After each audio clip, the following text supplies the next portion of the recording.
animals, big and small. On this trip, we'll explore Vancouver's urban forest through some of the plants and animals that call Stanley Park home. Another word for home is habitat.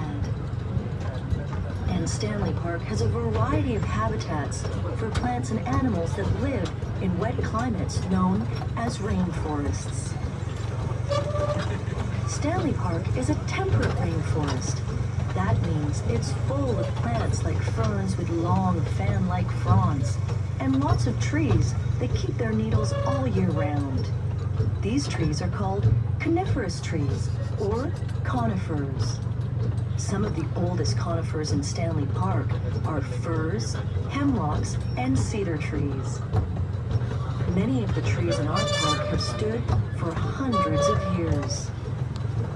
Although, one day in December 2006, a massive storm tore through our park. Hurricane-force winds blew down more than 10,000 trees, including some large trees on your right.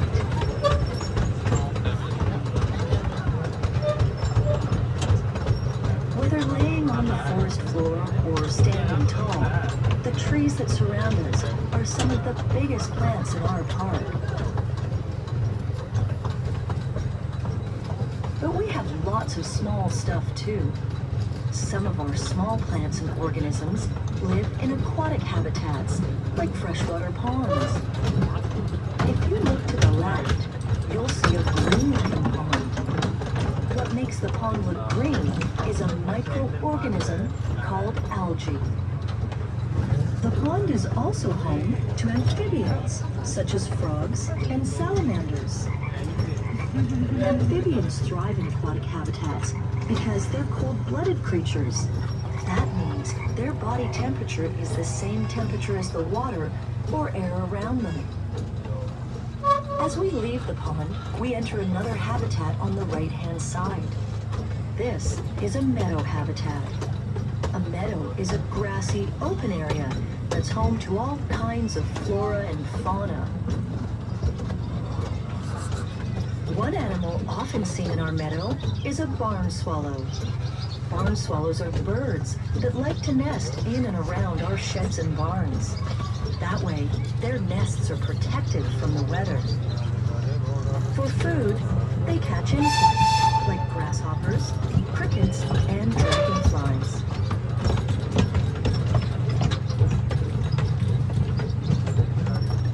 Barn swallows may be skilled hunters, but they're no match for the majestic bird that sits on a mound of rocks to your right. Bald eagles are Canada's largest bird of prey. With a wingspan more than 2 meters long, they fly as fast as 120 kilometers an hour. Scanning Stanley Park shoreline from above, they can even pluck salmon straight from the ocean. While eagles fly high during the day, at night, our park is turned over to nocturnal creatures. Nocturnal creatures are animals that are most active during the night, like rats, bats, and owls. There are lots of different nocturnal animals in our park, and many of them have large eyes to help them see in the dark.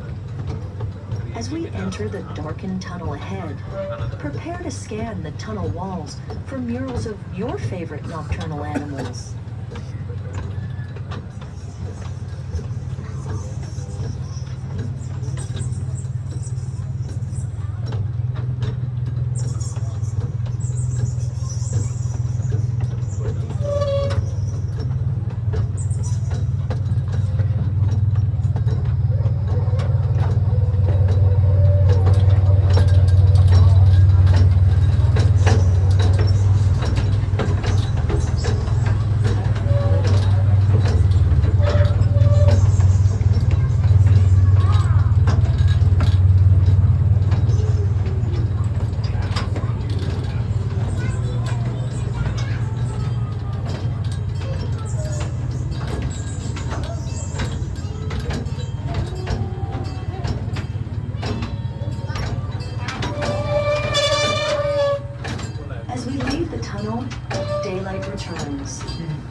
habitats are home to all kinds of interesting creatures, such as beavers and turtles.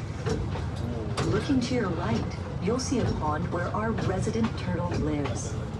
Turtles are some of the oldest reptiles in the world, having evolved millions of years ago. While lots of small animals live here now, Stanley Park was once full of large, warm-blooded mammals. Before last century, wolves hunted in packs, deer and elk roamed free, and bears would hibernate in hollow trees while cougars silently stalked their prey. But large creatures like these need to roam, forage, and hunt. They need huge forest habitats to survive. So, without endless forest, their numbers quickly dwindled. At the start of the 20th century, very few large animals remained. The last cougar sighting in Stanley Park was in 1911. While the park saw the last of its cougars more than 100 years ago, one impressive mammal remains today: humans. Humans are classified as mammals because we share many of the same characteristics, including being warm-blooded. Being warm-blooded means we can live in almost every climate on Earth. People are an important part of the natural world because our influence is felt far and wide. For thousands of years before Stanley Park even existed, the Musqueam, Squamish, and Tsleil-Waututh nations lived on this land. The land, its animals, and plants played a significant role in their daily lives. One tree that meant a lot to coastal First Nations was the western red cedar tree. Some nations called the western red cedar the tree of life. That's because this rot-resistant tree provided the best material to build their homes, canoes, clothing, artwork, and more. First Nations people weren't the only ones who valued our trees. Between 1860 and 1880, loggers came to this forest too. Most of the trees they took were used to build houses. With more houses came more people, and Vancouver soon became Canada's third largest city. But lending my hand was a tough job. Some of the largest Douglas fir trees stood as tall as 100 meters, as high as some office buildings downtown. And those trees were heavy too. Some of those fallen trees were so heavy, teams of horses had to move them. Sometimes a tree was just too big to move and was left where it fell. Nowadays, many people are drawn to Stanley Park to see the beauty of our towering trees. Living trees are widely celebrated for providing the oxygen and shade we enjoy. But even fallen trees have purpose in a forest.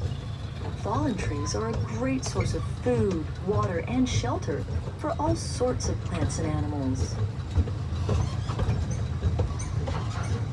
The Douglas squirrel is one creature that loves fallen trees in their habitat. That's because they like to nest in old hollow trees and hide their food under stumps.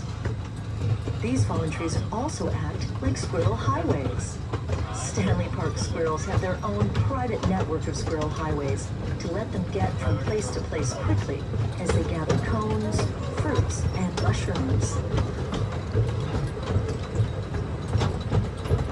And while our squirrels rush about hiding food for a harsh winter ahead, this forest continues to slowly change and grow.